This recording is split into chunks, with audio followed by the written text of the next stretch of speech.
So we have some really good greens in this new product, but we also have uh, land plants, marine plants, algae, mushrooms, fruits and vegetables from all across the rainbow.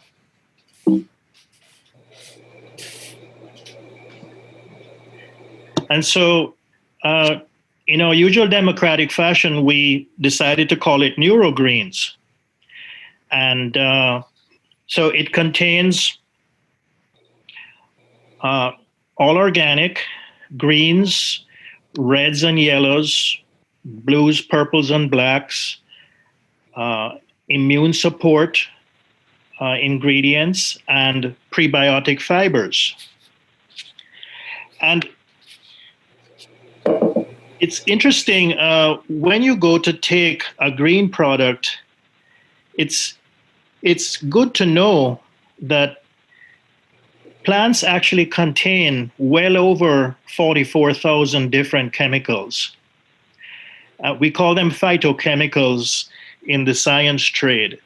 And plants have a different life strategy to us. They can't just pick up and run from danger. They're only able to stay where they are, although there are some obscure green algae that can be mobile, but they have to therefore have substances to protect against light damage, substances to repel predators, different colors to attract pollinators, and even sometimes to attract things that will eat their fruit and seed, because there are dispersal mechanisms, seed dispersal mechanisms that require that the fruit be first consumed and pass through the intestinal tract of an animal, an herbivore, and then be spread around that way. And then they also have chemicals to control microbes, and these tend to be especially concentrated in the skins of the fruits. So when you take a product like this, you're actually getting the benefit of the synergy of thousands of different substances. And I'll have more examples of that as we move around, as we go ahead. We also wanted to ensure that this product would boost immunity, given the times that we're living in. So we included 4 of the very best mushrooms for immunity, including one that's also fantastic for the brain. And to further support digestive function, we added in a generous allowance of prebiotic fibers.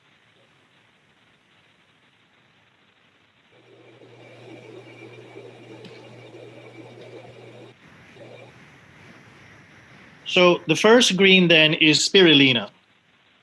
And it's called spirulina for a reason. When it's growing in the most healthy form, it actually is in the shape of spirals. So this spiral is not just one cell, it's actually hundreds of cells. But you get these beautiful spiral-shaped filaments that have given it the common term of spirulina. And this is a freshwater blue-green alga.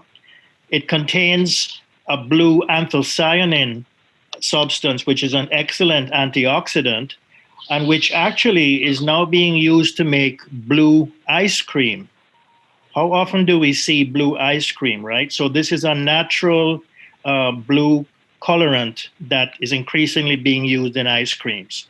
Spirulina is also a good source of zeaxanthin, a vitamin-like substance which is essential for vision, absolutely essential for the retina at the back of the eye to pick up light and to discriminate against glare and to help protect against blue light. So zeaxanthin is an excellent antioxidant. and protectant against light damage. Spirulina is also a substantial contributor of potassium, magnesium, vitamin B12, and even certain fatty acids which go into building cell membranes. It's rich in protein. It helps support immunity. And in many countries, it's being used to counter malnutrition. And I asked myself, oh, well, we'd never use it for that in America, right? Well, who knows? We may get to a point where we might find spirulina very useful because a good dose of spirulina can supply broad spectrum support for metabolic function. Then we have Chlorella, which is a green alga, also freshwater. I found out to my surprise that this has more clinical trials than spirulina does, way more. And in a meta-analysis, that is an analysis done by pooling the data from several clinical trials, it was found that chlorella can benefit cholesterol, blood pressure, and blood sugar.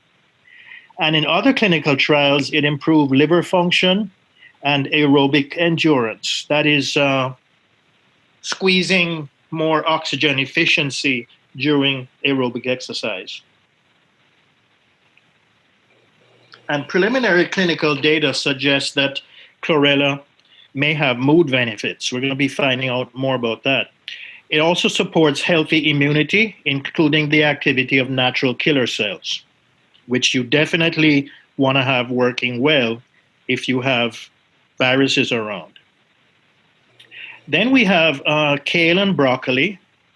And of course, these get talked about a lot, but I think the one really key aspect is that they're rich in detoxifying substances, not just antioxidants, but glucosinolates. And supposedly the glucosinolates don't get absorbed well, but I'm going to show you how that happens. They also provide chlorophyll, which doesn't get a lot of respect, but which actually has substantial detoxifying properties. And chlorophyll also helps deliver magnesium because it has magnesium at its active site. Kale and broccoli are good sources of lutein and zeaxanthin. Lutein is also essential for vision in the retina. And the crucifers are substantial contributors of potassium, chromium, vitamin C, K, and folate, and also fiber. Now, the glucosinolates can be metabolized to substances called isothionates, isothiocyanates, which activate detoxifying enzymes located mainly in the liver, but also in the kidneys and in the skin, which process not just toxins from the outside, but also substances that were made in the body that need to be disposed of, like excess hormones and so on. The isothiocyanates also stimulate suicide of sick cells because it's more economical very often for cells that are on their way out to just finish themselves off rather than to stick around. The isothiocyanates also inhibit what I would euphemistically call inappropriate cell reproduction. That is, situations in which cell division and proliferation threaten to be out of control. And I found out that the glucosinolates actually do get activated. So the dogma has been that you get them mainly from broccoli, and that that you have to chew the broccoli in order to break the cells in the broccoli to liberate an enzyme, which then converts the glucosinolate into isothiocyanates, which are the active substances derived from them. And in the case of kelp and the other crucifers, you get some absorption of the intact glucosinolates in the stomach and the small intestine. But then as they move down into the large intestine, bacteria, essentially what we would call probiotics, but our friendly bacteria living in the large intestine can actually break down the glucosinolates and produce the isothiocyanates, which then get absorbed. So you don't necessarily need to consume these as fresh or lightly cooked plants. You can actually get this from powders. And then the microbiome can further metabolize the isothiocyanate as well and produce metabolites of them which have further biological activity. Then we have this plant which until very recently I didn't know about, and it's only been around well over 2,000 years, or since 2000 BC, 4,000 years. So it's called the miracle tree. There's lots of other names for it. You can also call it the drumstick tree because it has those long fruits, those long thin fruits, which could be said to look like drumsticks. And it's very popular in Asia and Africa, used as a food, spice, and medicine since at least 2,000 years before the Common Era. It's truly a superfood. It's highly dense in nutrients. Also is used to help correct malnutrition in many countries. The leaves are rich in protein, in vitamins A and C, in calcium, iron, and manganese. The leaves can be used in salads, sauces, in soups, and when dried, they have a spicy taste. The fruits and seeds can be boiled as vegetables or fried or used to make a cooking oil. And the same oil can also be used to lubricate car engines and stuff, which is convenient. Every part of this plant has uses. The flowers are beautiful and can be cooked or fried and made into relishes. And increasingly, it's being used in Africa to fortify bread, cake, yogurt, soups, biscuits, other foods. And in randomized controlled clinical trials, it has improved blood sugar and blood lipids. And it even has increased the volume of breast milk in a controlled trial done in the Philippines. And furthermore, it even provides glucosinolates, which presumably would go through the same processes that I showed you in the previous slide. So this is really a very substantial superfood, and I'm glad we were able to include it in the product. The research on moringa is growing rapidly. You'll see here that up until about 2005, it was fewer than 20 publications a year. And in 2017 or so, it was up to well over 100 publications a year because there's so much to this plant that still needs to be understood. Then we have green tea extract, a superfood used mainly as a beverage in Asia for at least 5,000 years. It contains mainly catechin polyphenols, which are highly potent antioxidants. And meta-analyses of clinical trials conclude that green tea promotes healthy blood vessel tone and blood pressure. And in other meta-analyses, it was concluded that green tea also promotes healthy cholesterol and blood sugar regulation. And we don't have a sufficient number of prospective randomized controlled trials, but a very large meta-analysis on more than 48,000 subjects of population studies, that is taking groups and following them over the years, looking at their green tea consumption and then tracking over the years their rates of cognitive decline. This large meta-analysis found that there was not only a reduction of risk of cognitive decline, but that this reduced risk was what we call dose related, which meant that the more green tea people drank was the lower their risk of cognitive decline. So then we went with some organic reds and yellows. Carrot root provides lutein and zeaxanthin also. And recent research indicates that, including clinical trials, indicate that lutein and zeaxanthin are not functioning just in the retina.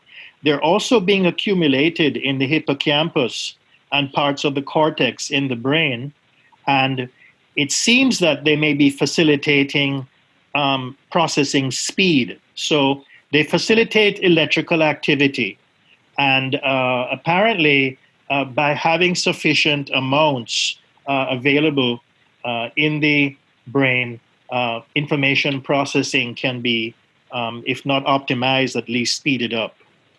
Carrot root also contains lots of beta carotene, which theoretically can be converted to vitamin A.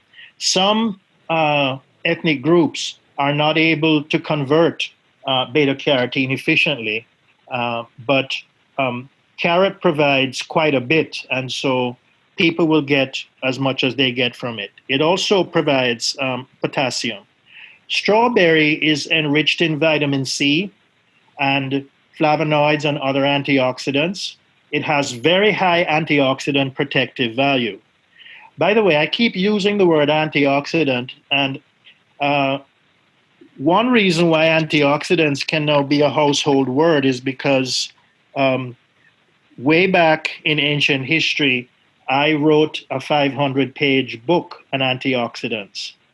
I also collaborated with my old professors at Berkeley. We had a strong, what was called then free radical and antioxidant study group there. And we sort of encouraged each other. And antioxidants then protect against reactive substances that can attack our cells. And antioxidants also protect against reactive agents like light. So energized light will tend to have a free radical type effect, that is to produce highly reactive substances in the retina and elsewhere in the eye. So it's very, very good that lutein and zeaxanthin are such powerful antioxidants, along with the vitamin A that's present in the retina. So strawberry then has a very high antioxidant protective value. Acerola cherry, or otherwise called the West Indian cherry, used to have one growing in my front yard when I was coming up in Jamaica. One of the richest sources of vitamin C in nature and a top-rated fruit for antioxidant power. Raspberry contains cyanidin and other anthocyanins and various flavonoids and other powerful antioxidant polyphenols. Now, I'm throwing around these chemical terms, and I don't really want to go into details of the chemical structure and all of that, but there are more than 44,000 of these known in food plants. And there's every reason to believe that with overlapping action mechanisms, there'll be an uncountable number of instances of synergy as we consume plants that have these various classes of antioxidants and other biologically active substances. Pomegranate extract we also have. Surprisingly, trials have not confirmed antioxidant effects that were claimed for pomegranate, but it does show considerable promise against pain. And here's an example of the type of synergy we can think about. Here are three very, very different chemical structures in pomegranate, and it's believed that these three at least have a multiplicative effect in protecting against pain. So studies have been done that indicate that any one of these is protective against pain, but when you combine all three, you get a much, much greater multiplied effect. So this is just one example with 3 substances that occur in a food plant. Organic berries. Berries are loaded with anthocyanins and other powerful antioxidants. Americans average about 11 milligrams per day of anthocyanin in their diet. And maybe 1/3 of Americans, 31% or so, are not getting any anthocyanins. I guess if you are just consuming processed foods, then you may not get any. And a very large meta-analysis of 99 trials linked higher anthocyanin intakes to healthier blood pressure. And berries and the anthocyanins and other substances they contain also can improve cholesterol, blood sugar, and cognitive function. Blueberry has a variety of anthocyanins that are linked to brain benefits and to retinal and lung benefits. Also, these anthocyanins and probably many of the other substances related to them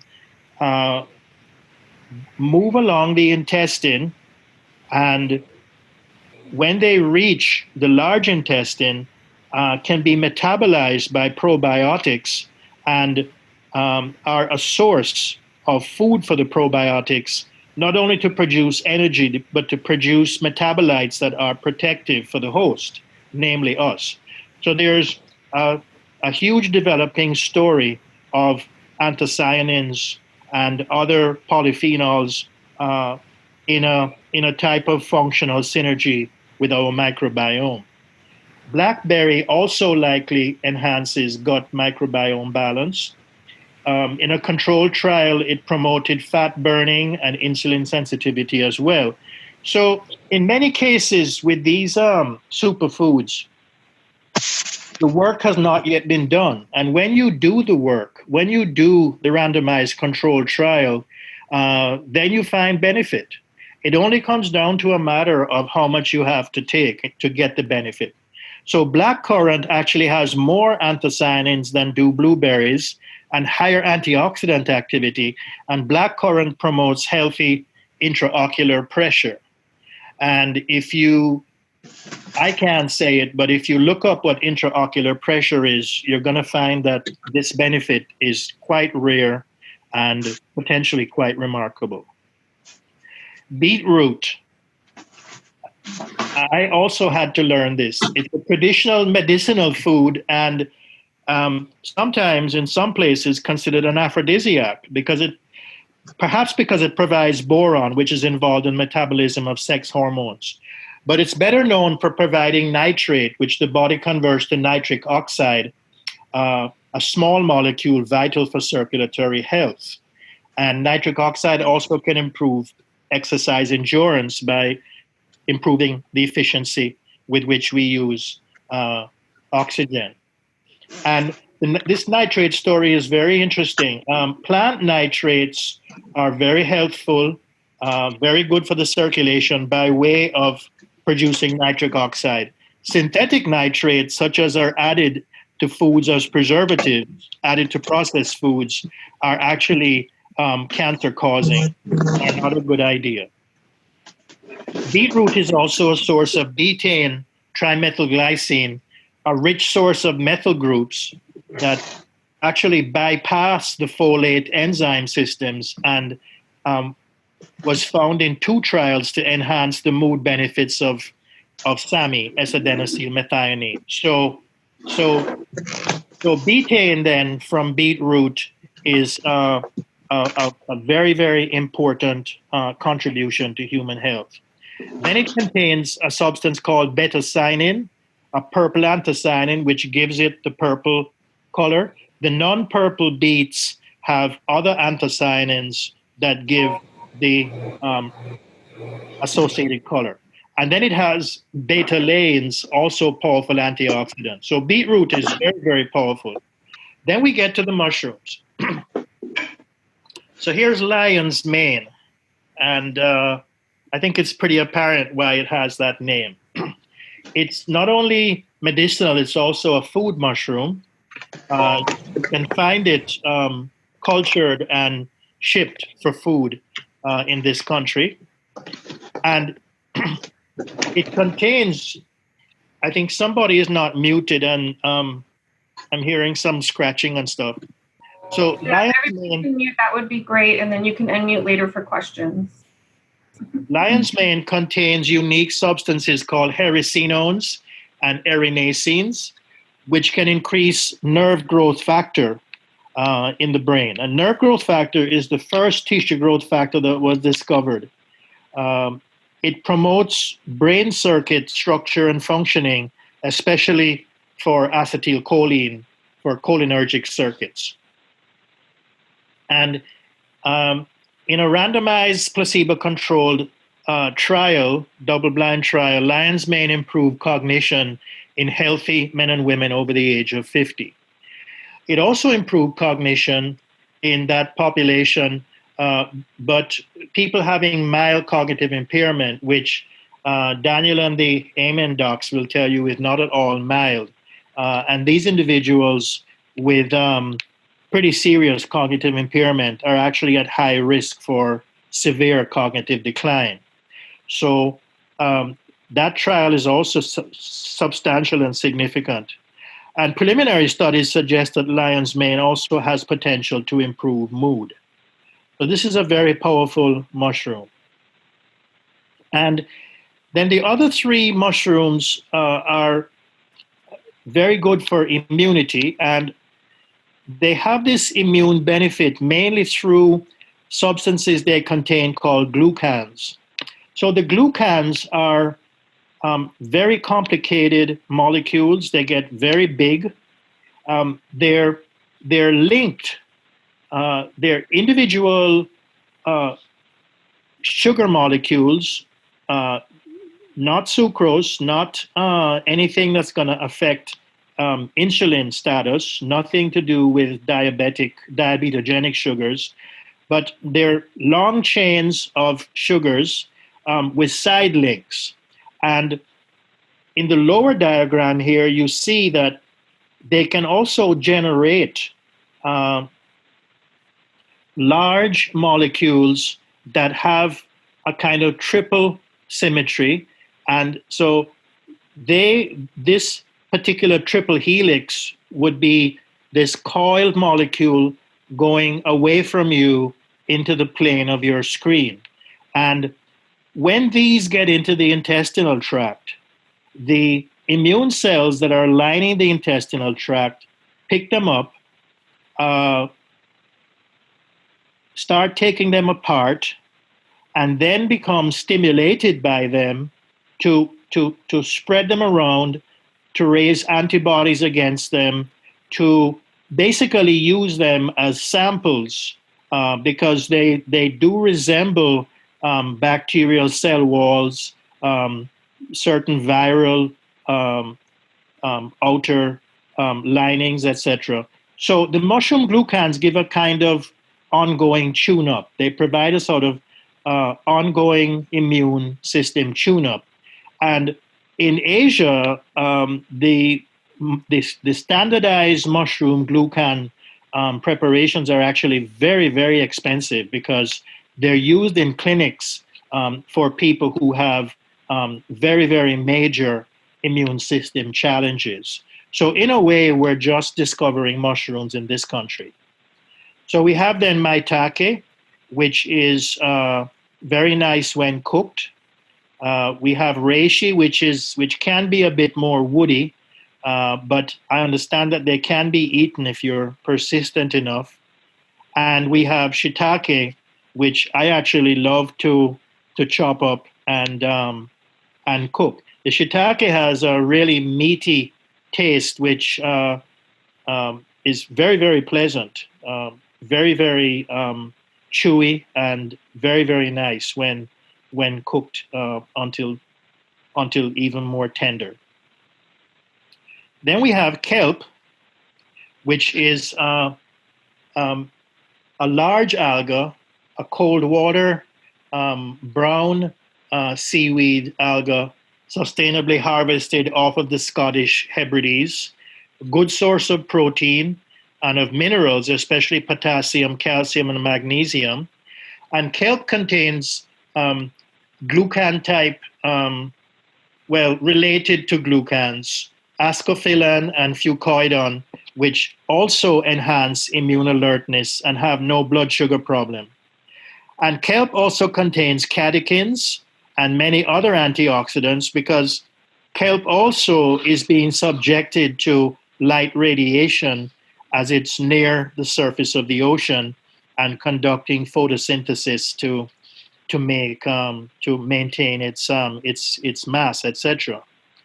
And the most complicated of the kelp antioxidants are fluorotannins, which are such good antioxidants that they are already in use as food preservatives. And I also learned that the fluorotannins are really good for reducing dental plaque. They even make toothpaste from the fluorotannins. So isn't that interesting? Then we have the organic prebiotic fibers designed to feed our probiotics. So in our gut, then, we have well over 1,000 different species of symbiotic bacteria. That is, bacteria that we feed and shelter, and which then do nice things for us. So we take care of them, they take care of us. Inulin is a soluble fiber with over 10,000 studies. It consistently improves the survival of all the major probiotics and their proliferation. So the lactobacilli, the bifidobacteria that are so abundant in healthy people, especially in the large intestine, thrive on inulin. Then there's apple fiber in NeuroGreens, and this is mainly pectin, which gets as far as the colon. It's pretty much an insoluble fiber. It's not hardly digested. It gets all the way to the colon, where bifidobacteria and other friendly bacteria convert it to short-chain fatty acids. And these are substances that actually nourish the lining of the colon and get into the bloodstream and go to the liver and other organs. And they are estimated to contribute as much as 78% of our total energy requirements. So the short-chain fatty acids can actually be burned in the mitochondria to make energy. And they also have all sorts of other beneficial effects along the intestinal lining and in the other organs. Then we have defatted flaxseed. Flax is a plant native to India, and it's been accepted as a superfood and medicinal plant for thousands of years. It's been known for its oil, which is rich in an omega-3 called omega-3 alpha-linolenic acid. Unfortunately, we're not very good at making that into the longer chain EPA and DHA that we need. The oil should never be used for cooking, by the way, because it has a very, very low temperature smoke level. It's very unstable. And if you choose to buy flaxseed oil, you should always keep it stored in the freezer. But when the flaxseed solids are separated from the oil, you're left with a variety of lignans, lignins, and other fibers that not only increase short-chain fatty acids in the colon, but also increase the bulk of the feces and help with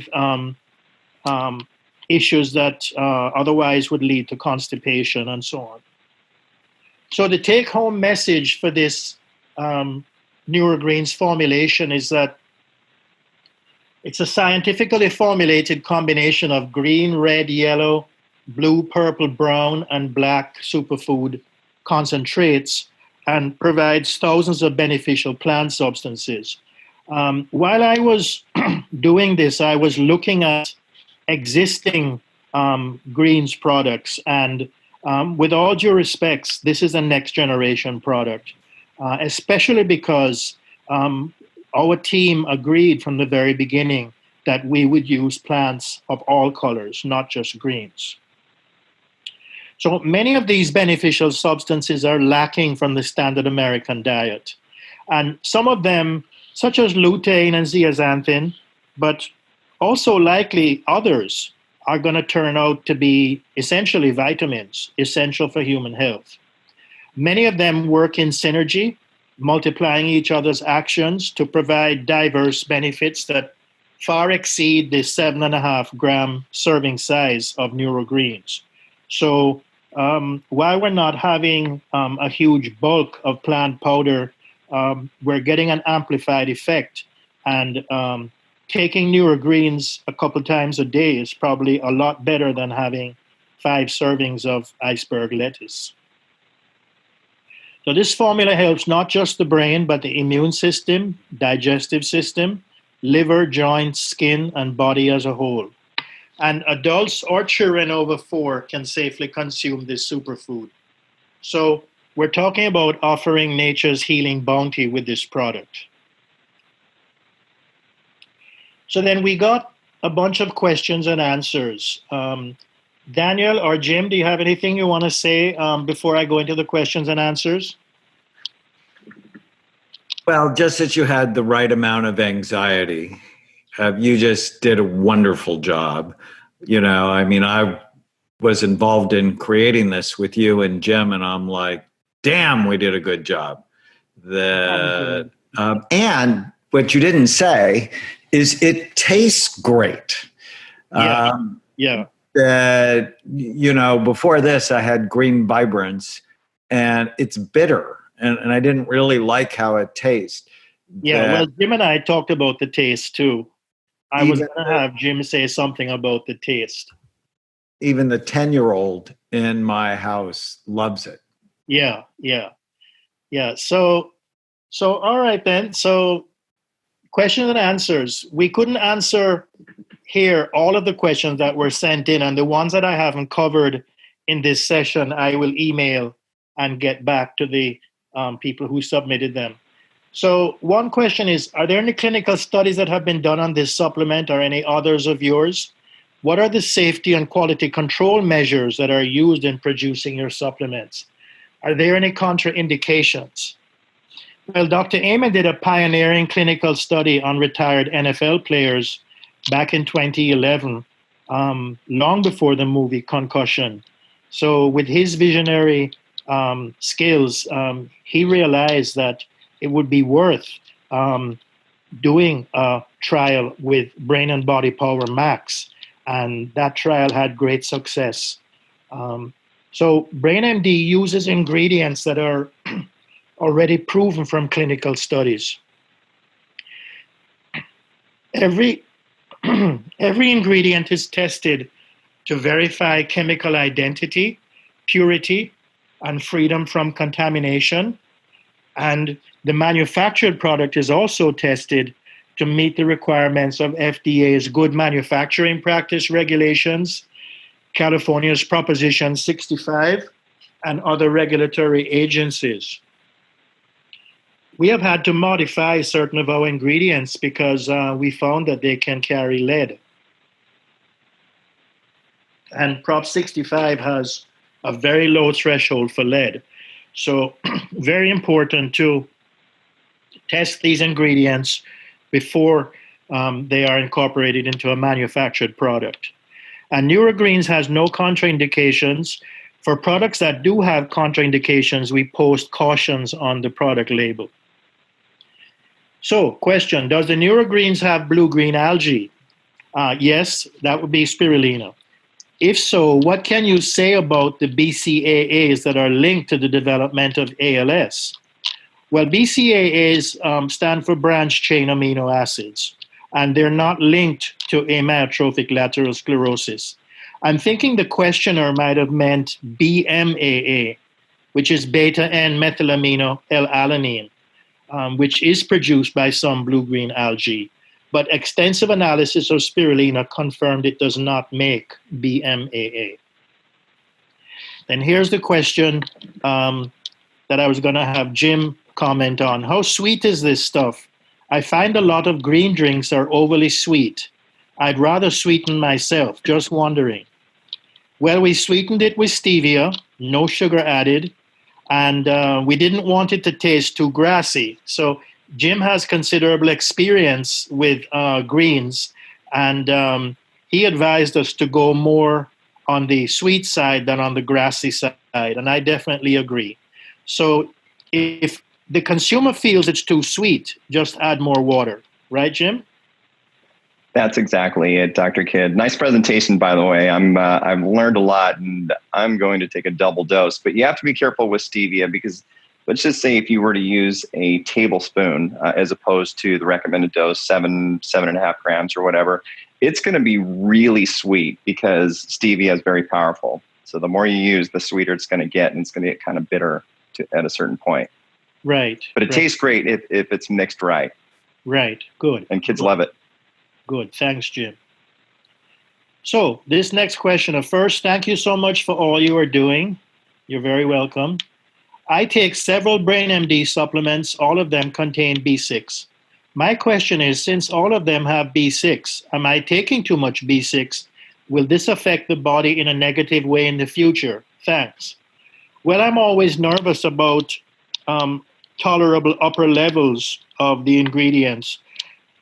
And I keep checking on B6, and the upper levels are set with a 10 to 100 level of safety. That is, they divide by 10 or by 100 when they set the upper level. So the Institute of Medicine of the U.S. National Academies of Sciences, a very conservative group, set the maximum safe intake of vitamin B6 at 100 milligrams per day. So you're getting 1 or 2 milligrams a day from your foods. And if you can keep your total from supplements below 100 milligrams per day, you shouldn't expect any problems. And there have been studies in which people took over 100 milligrams per day for years and didn't have any issues. Next question, why is it that the brain supplements I have taken of yours give me diarrhea? Even the protein powder. I'm 69 years old. Sorry to hear this. We actually get very few reports of diarrhea from the supplements. And we keep track of all the adverse effects that are reported to us. And wherever necessary, we modify products. We design our supplements to minimize bad reactions. As I began my career with dietary supplements, I actually worked for a pioneering company, a company that pioneered non-allergenic and hypoallergenic supplements. So I'm very careful that way.